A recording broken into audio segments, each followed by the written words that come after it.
Abu Dhabi ശക്തി പുരസ്കാരങ്ങൾ പ്രഖ്യാപിച്ചു. തിരുവനന്തപുരത്ത് അവാർഡ് കമ്മിറ്റി ചെയർമാൻ പി കരുണാകരനും കവി പ്രഭാവർമ്മയും ചേർന്ന് പുരസ്കാരങ്ങൾ പ്രഖ്യാപിച്ചത്. ഓഗസ്റ്റ് 22-ന് തലശ്ശേരിയിൽ വെച്ച് പുരസ്കാരങ്ങൾ സമ്മാനിക്കും. വിവിധ വിഭാഗങ്ങൾക്കുള്ള അബുദാബി ശക്തി പുരസ്കാരങ്ങളും ശക്തി ടി കെ രാമകൃഷ്ണൻ പുരസ്കാരവുമാണ് പ്രഖ്യാപിച്ചത്. ശക്തി പുരസ്കാരത്തിന് 25,000-വും ടി കെ രാമകൃഷ്ണൻ പുരസ്കാരത്തിന് 50,000 രൂപയുമാണ് ലഭിക്കുക. ലതാലക്ഷ്മി എഴുതിയ കനൽക്കട്ട് എന്നുള്ളത് നോവലിനുള്ളതാണ്. അതുപോലെ തന്നെ ഹരിത സാവിത്രി അവരെഴുതിയ ഖുർബാൻ എന്ന് പറയുന്ന പുസ്തകം.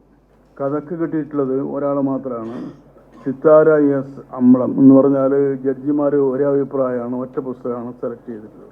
കവിത എം.എൻ. വിജയനും I.M. വിജയനും വിഷ്ണു മണിയൂർ. കണ്ണാടിയിലെ ദൈവം ആര്യ ഗോപി. നാടകത്തിന് അവാർഡ് ലഭിച്ചത് ഹേമന്തകുമാർ എഴുതിയ ലക്ഷ്മി അഥവാ അരങ്ങിലെ അനാർക്കലി. മറ്റത് സുധീർ അമ്പലപ്പാട്ട് എഴുതിയ വിയർപ്പ് ഗ്രന്ഥികളിൽ പൊടിമരുന്ന് പുകയുന്നത് എന്തുകൊണ്ട്. നിലമ്പൂർ ഐഷയ്ക്കാണ് ശക്തി ടി കെ രാമകൃഷ്ണൻ പുരസ്കാരം. ടി കെ രാമകൃഷ്ണന്റെ പുരസ്കാരം ഈ പ്രാവശ്യം നമ്മൾ കൊടുക്കുന്നത് നിലമ്പൂർ ഐഷയാണ്.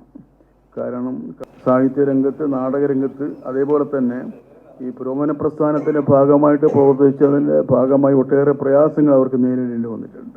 ജനുവിനും നയൻതാരയ്ക്കുമാണ് ബാലസാഹിത്യ പുരസ്കാരം. നിരൂപണത്തിന് EP രാജഗോപാലും നൌഷാദ് എസും അർഹനായി. ഡോക്ടർ ചന്ദ്രദാസനും ബിനീഷ് പുതുപ്പണത്തിനുമാണ് വിജ്ഞാന സാഹിത്യ പുരസ്കാരം. ഇതര സാഹിത്യത്തിനുള്ള പുരസ്കാരം സുധാകരൻ ചന്തവിളയും ഡോക്ടർ കെ ശ്രീകുമാറും പങ്കിട്ടു.